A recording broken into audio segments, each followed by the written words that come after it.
Hello, welcome to my channel, Keen Reads. My name is Jared, and today we're just going to jump right into the video and talk about my 10 favorite books that I read from 2024. So these books are not in any order.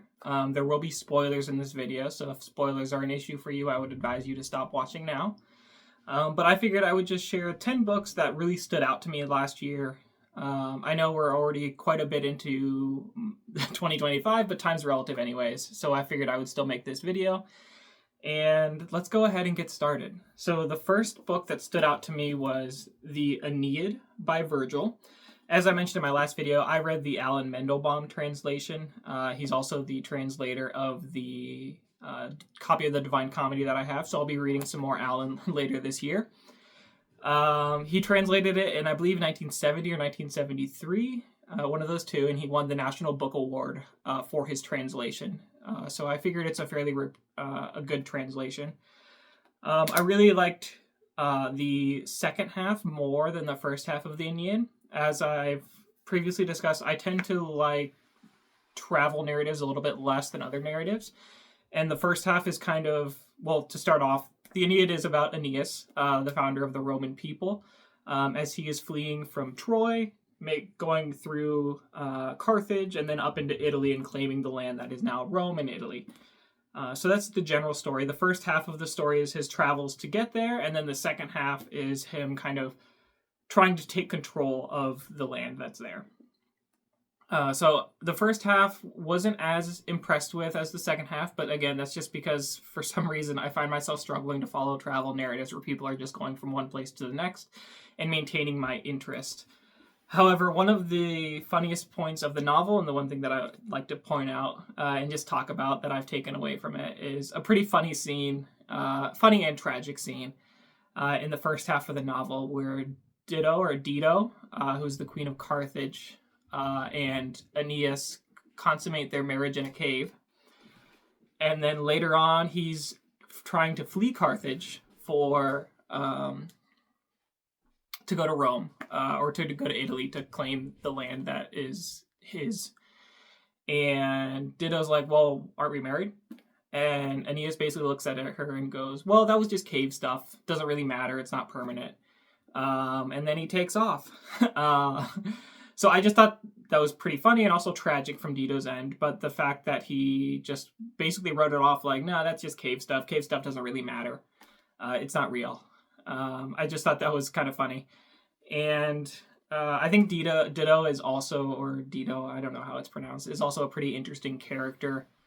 She's actually referred to quite a bit in the Anatomy of Melancholy, which I just talked about, because love melancholy is a significant type of melancholy that he discusses. And I think her fate is kind of wrapped up in that idea of love melancholy pretty well. So she's a good example of it.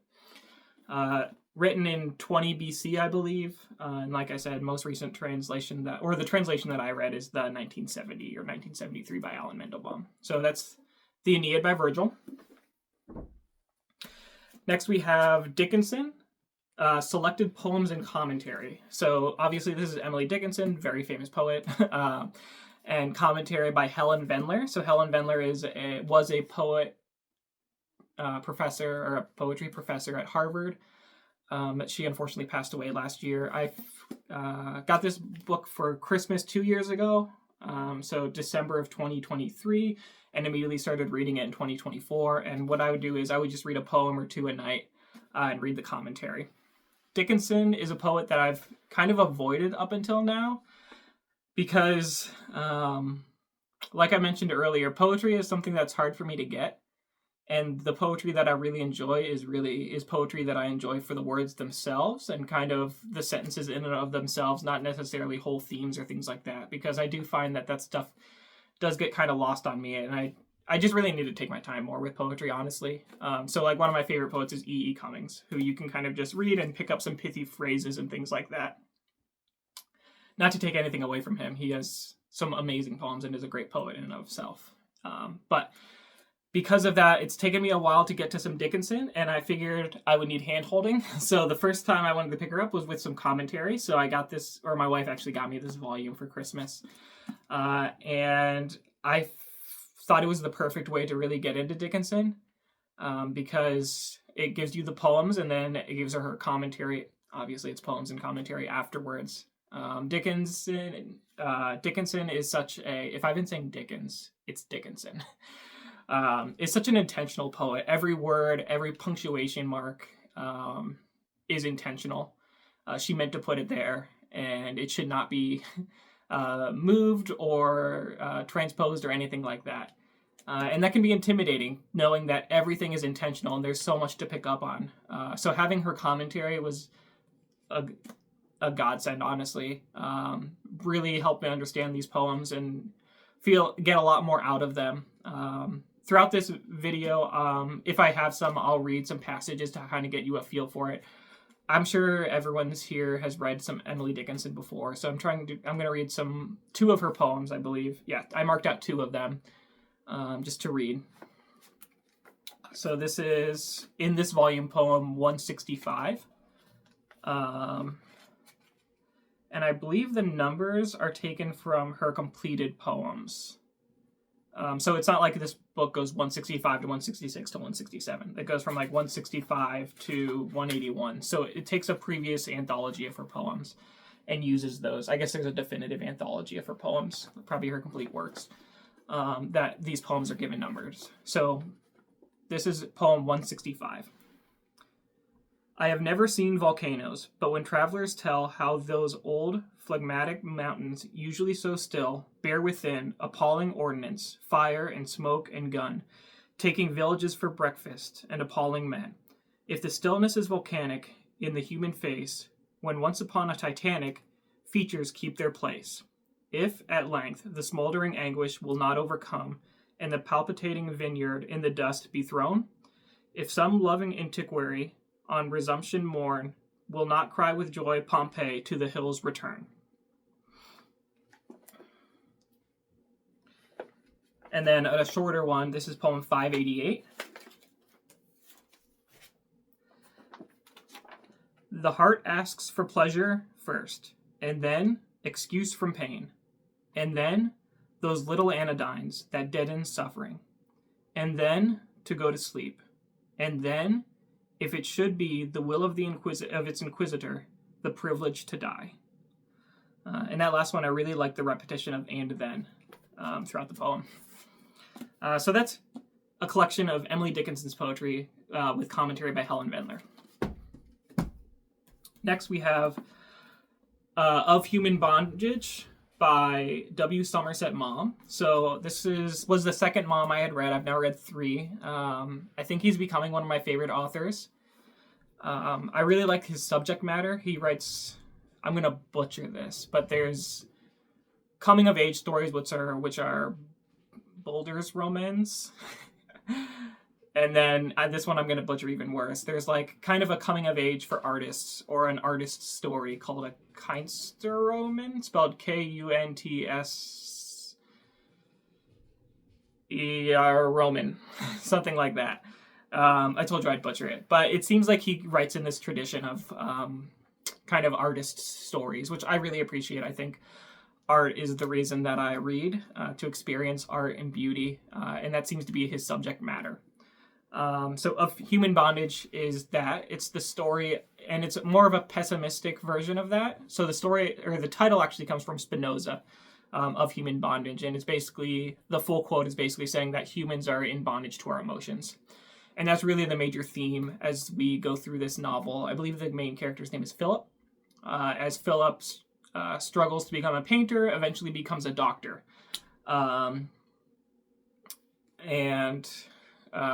It's not, I would say it's a realistic portrayal, not necessarily a melodramatic portrayal of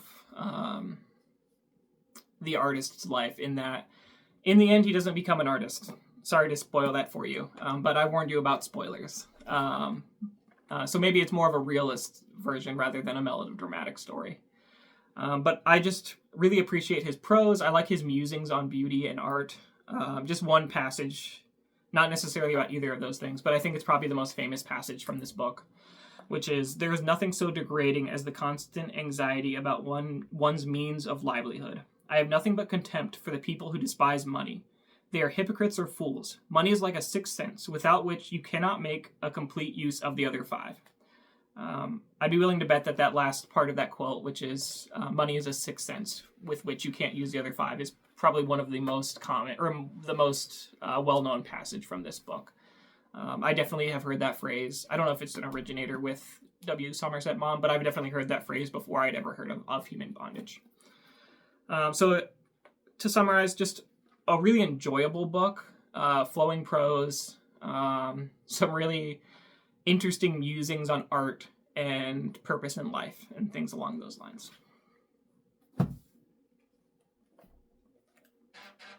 Next we have Sonnets to Orpheus. This is a new translation by Mark S. Burrows. It's actually a bilingual translation. I don't speak any German, but as you can see on the left-hand side is the original, and then here's the English translation. I should probably mention the poet who wrote this originally, who is Rainer Maria Rilke. Again, probably butchering that, but that's okay. I'm learning. And this is a cycle of sonnets, so there's 55 in total. I believe it was published in... I once again in my own Achilles heel by putting my notes for the videos on my phone and then recording on my phone. But I want to say it was written in like the 1920s, maybe 1922, something like that.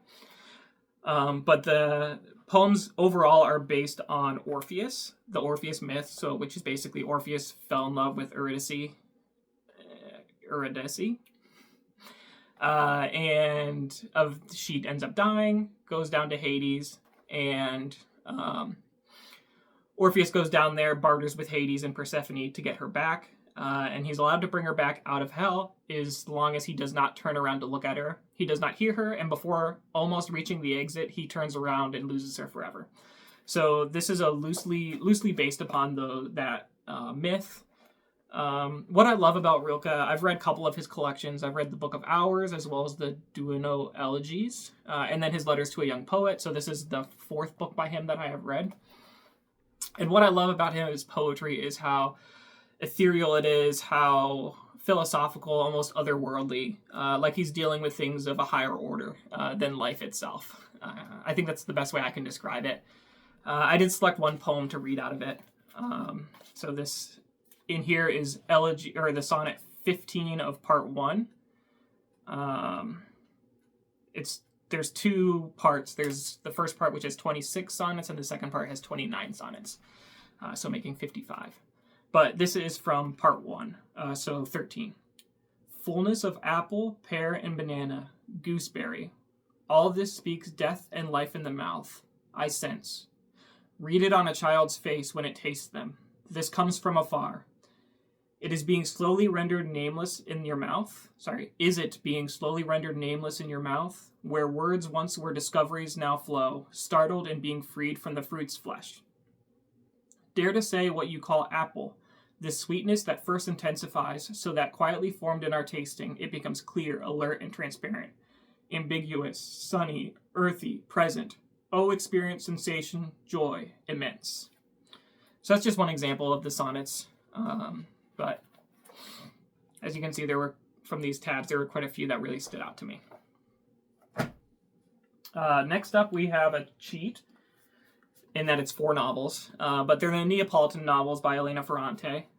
So these were published in the 2010s, I think like 2011 to 15, and were translated to English about a year later after each.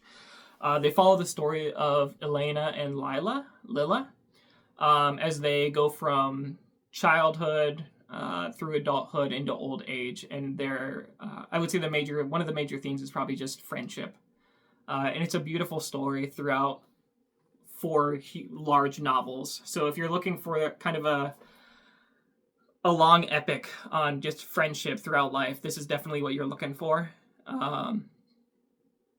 It's also kind of a Künstlerroman, in that Elena kind of follows the artist's journey as well and becomes an intellectual throughout the novels.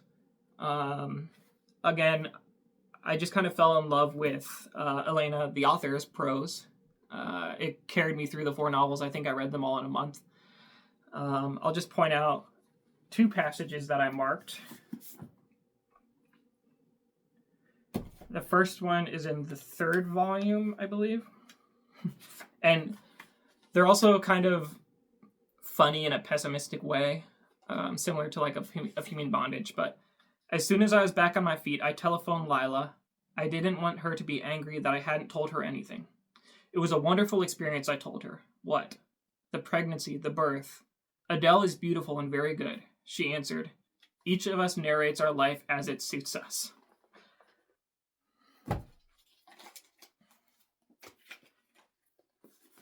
And then this second quote is really just to give you more of a feel for her prose. Is from the end of the first volume, so spoilers. But nothing diminished the disappointment. I struggled to detach myself from a sort of fog in my mind, a painful drop of tension, and I couldn't.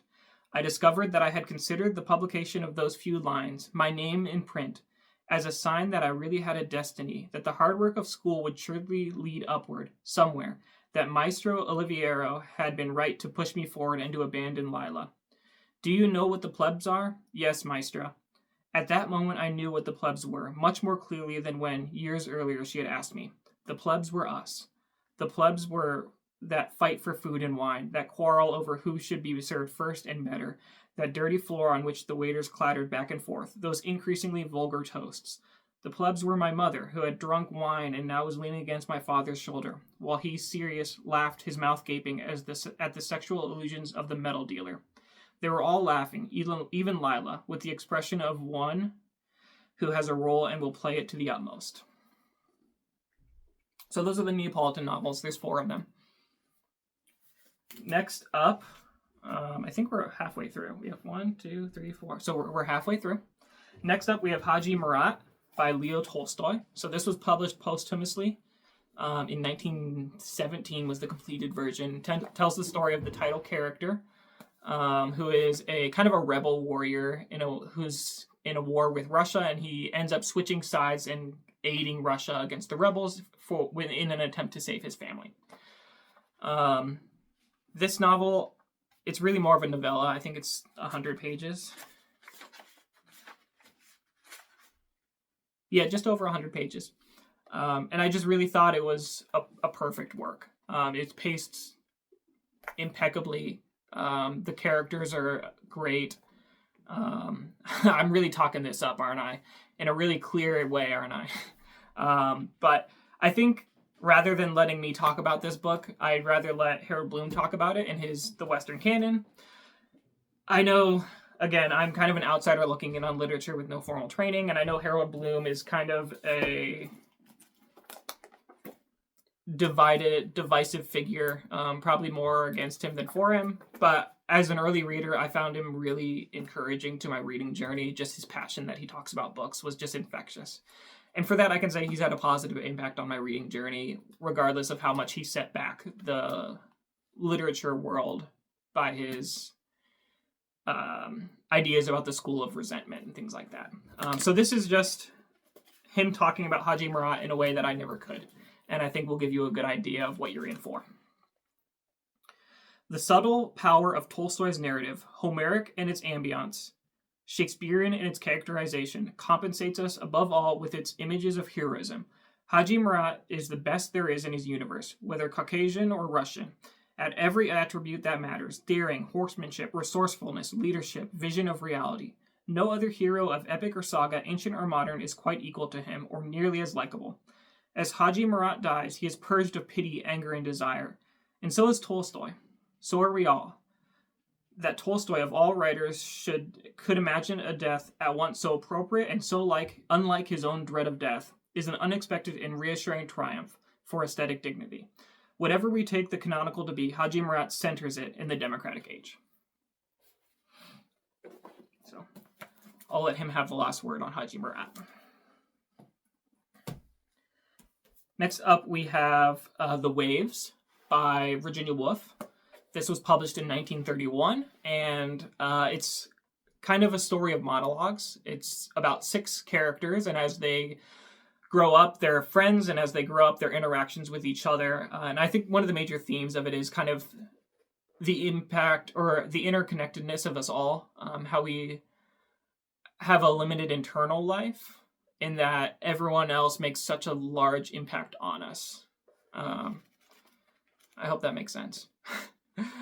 It's probably one of her most. It's the most experimental novel by her that I've read, and I've read Orlando, To the Lighthouse, The Waves, Mrs. Dalloway, and her nonfiction work, A Room of One's Own. I'd say this is probably my favorite that I've read by her. Maybe Miss Dalloway's a little bit better. Between those two are my favorites. Like I said, it's her most experimental. It's kind of a series of monologues by those 6 characters. There is a 7th character that's introduced, but I don't think we ever hear from him from his perspective. I don't really have much else to say about this. It's Virginia Woolf's prose, which is always beautiful. Every sentence is great. Yeah, I think that's all I got to say about that. And this video is getting a little bit long, so we'll go quickly through these last 3. Next up, we have Samuel Beckett's The Trilogy, but really what I want to point out is Malloy, which is the first book in his trilogy. So his trilogy is an experimental trilogy. As you get through the books from Malloy to Malone Dies to The Unnameable, How It Is also in this volume, but How It Is not in the trilogy. The books get much more sparse and stripped down. There's barely a plot in the last novel, and it gets a little bit too experimental for me, but Malloy I found kind of right in my sweet spot of experimental but still has enough plot, or at least I know what's going on enough to be able to enjoy it.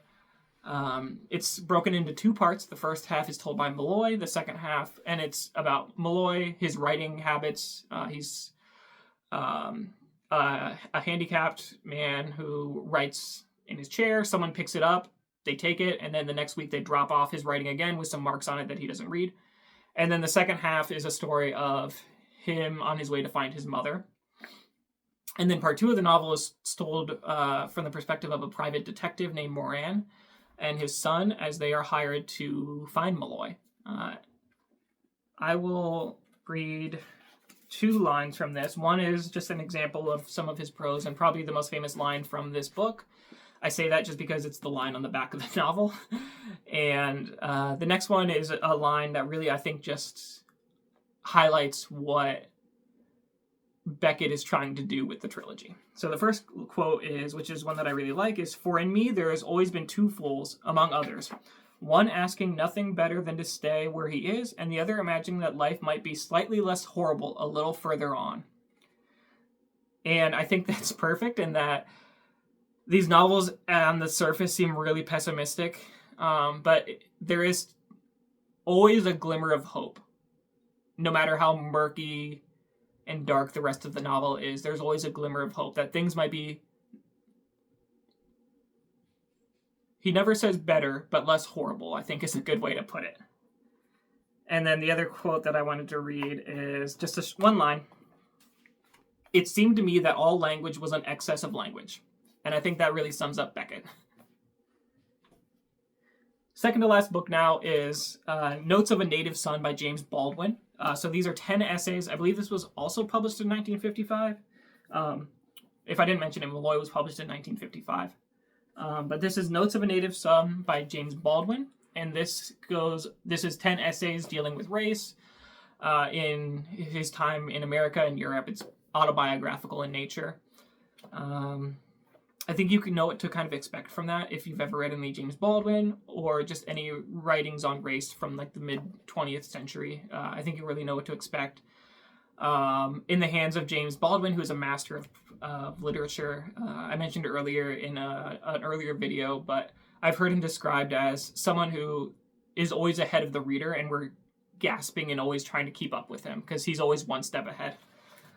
So I just picked out 2 quotes that I like from this book. The first one is from his opening, which is autobiographical notes. So, "I love America more than any other country in the world, and exactly for this reason, I insist on the right to criticize her perpetually. I think all theories are suspect, that the finest principles may have to be modified or may even be pulverized by the demands of life, and that one must find, therefore, one's own moral center and move through the world hoping that this center will guide one aright. I consider that I have many responsibilities, but none greater than this, to last, as Hemingway says, and get my work done. I want to be an honest man and a good writer." And then my favorite essay in the book is actually the namesake essay, or the title essay, the titular essay. Notes of a Native Son, which is about his father. And it just has this quote in it, which I love. I had told my mother that I did not want to see him because I hated him, but this was not true. It was only that I hated him, and I wanted to hold on to this hatred. I did not want to look on him as a ruin. It was not a ruin I hated. I imagine that one of the reasons people cling to their hate so stubbornly is because they sense, once hate is gone, that they will be forced to deal with pain. Sorry, I just burped. Notes of a Native Son by James Baldwin. And then, lastly, this video is getting a little long, is Mason and Dixon by Thomas Pynchon. This is the fourth Thomas Pynchon that I had read. It was definitely the biggest, his chunkiest novel that I had read. I don't know if it's his biggest. I think Against the Day or Gravity's Rainbow is probably bigger, neither of which that I have read. So the biggest one that I have read by him. And it was just a huge, sprawling epic about the title characters as they are drawing the Mason-Dixon line using like surveying techniques and astronomy. He gets very into it. I imagine he did a lot of research for this book. And really, I just love his turn of phrase. His vocabulary is extensive. I found myself looking up a lot of words. And really, just the way that he phrases things is so beautiful. I really just want to point out one passage which gives you an example of his prose style. In the strong twilight over the mountains of Wales, draining of light, league upon league of darkly forested peaks, to the eye familiar, the occasional interruption of a cabin or plantation. Chimney smoke, a gray patch girdled trees amid the green pervading.